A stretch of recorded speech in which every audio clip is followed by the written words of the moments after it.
a função metalinguística, que você relaciona um texto dentro de um texto. É um recurso que eu uso muito nos meus contos. Eu uso muito referenciar o próprio texto dentro do texto. É uma metalinguagem, né? Essa metalinguagem é um recurso, acho que moderno, né? Acho que moderno. Don Quixote começou a utilizar isso lá na década no século XV, e já tem um livro dentro do livro, lá em Don Quixote, né? Então essa metalinguagem, ela ajuda a construir algumas histórias bem interessantes. É uma função da linguagem também, ser um livro dentro de um livro, né? A função poética, tem a função conativa, a função referencial, são as funções que a linguagem pode ter. Sempre pensando de um emissor, a expressão da mensagem, a função expressiva dela, para um receptor, que é a função conativa, onde o leitor que vai assimilar aquela mensagem. Essas teorias de funções de linguagem, figuras de linguagem, é importante a gente ter como o pré-requisito para a escrita, vamos dizer assim, mas que como leitor a gente acaba assimilando. A gente lendo vários livros, vários autores, nós acabamos introjetando essas figuras no inconsciente, né? Mas nós também podemos estudá-las para enriquecer os nossos textos. As figuras de linguagem são aqueles recursos, então, que tornam o texto mais poético, mais interessante, intrigante, metafórico, cheio de analogias. São recursos que podem melhorar. De repente a gente pode usar, por exemplo, escrever um texto bruto, escrever a história toda. Opa, agora vamos melhorar. Vamos ver esse parágrafo, o que eu posso melhorar dele, né? Esse capítulo, o que pode ser melhorado, quais as funções de linguagem que eu posso usar para melhorar a fala desse personagem, essa descrição.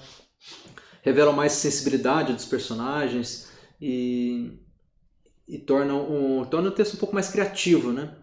Elas são classificadas em vários tipos, né? Figuras de som, figuras de construção. Algumas a gente lembra aí da época que a gente estudou português na escola, né? Figuras de palavra, figuras semânticas. E dentro das figuras de linguagem tem a denotação, que é o uso da palavra em sentido literal. Você usa essa palavra no sentido que ela expressa mesmo. Ou a conotação, que é um sentido figurado da palavra, que aí dá várias interpretações, que aí já começa a ter um sentido literário do texto. O uso da denotação. O uso da denotação, trazendo referências, novos significados à palavra. A palavra deixa de ter um significado só e passa a ter vários significados.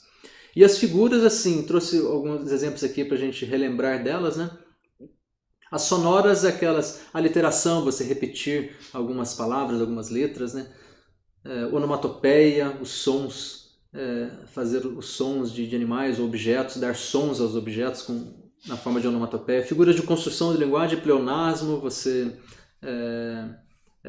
superestimar uma determinada coisa, né?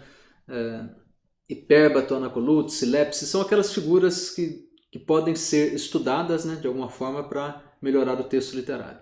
E as figuras semânticas, a metáfora é a principal. A metáfora é aquela figura de linguagem em que deve ser utilizado nos textos como prosa poética e na poesia em si, né?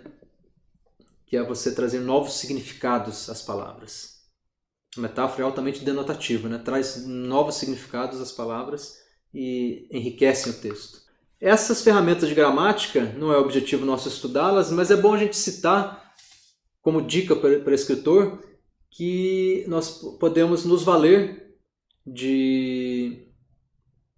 dessas referências teóricas, gramaticais, usar dicionários, por exemplo, dicionários de etimologia das palavras, dicionários de sinônimos e antônimos. Estou escrevendo algum parágrafo aqui, repetir muitas palavras ali de cima, qual a palavra que eu vou substituir? Uso um dicionário de sinônimo ou antônimo para tentar dar um pouco mais de ritmo à história, né? Usar o dicionário de sinônimo e antônimo não deixa de ser uma dica interessante para os escritores iniciantes. Tem um bom dicionário, pode ser até eletrônico, um dicionário normal, o dicionário Aurélio, né, de significado das palavras, e um dicionário de sinônimo e antônimo. É interessante ter também, né? Acabou que não trazer os livros, eu não trouxe os meus, que eu tenho 2 em casa, né? Mas a gramática é bom a gente conhecê-la, um pouco de figura de linguagem, para tornar nossos textos um pouco criativos também, né? A gramática, ela se divide na morfologia, que estuda ali as palavras em si, o significado das palavras e tudo,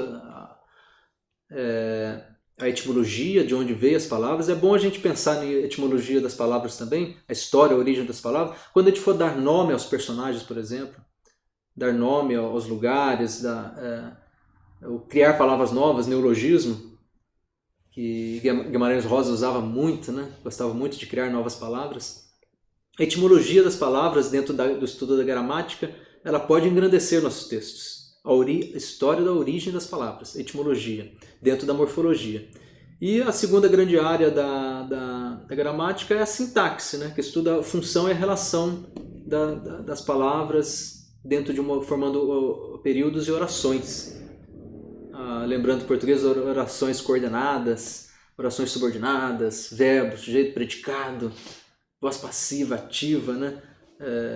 Aposto, vocativo, aquelas coisas que deixavam a gente doido lá nas aulas de português. Mas as funções sintáticas são importantes na etapa que a gente vai falar, que é de revisão do texto. Quando nós formos revisar o texto, podemos utilizar as funções sintáticas e ver, olha, essa frase não está bem construída. Vamos usar uma voz ativa, uma voz passiva, vamos melhorar um pouquinho aqui para que ela tenha mais sentido e que a história flua melhor. Então a gente conhecer um pouco da gramática é importante, tá?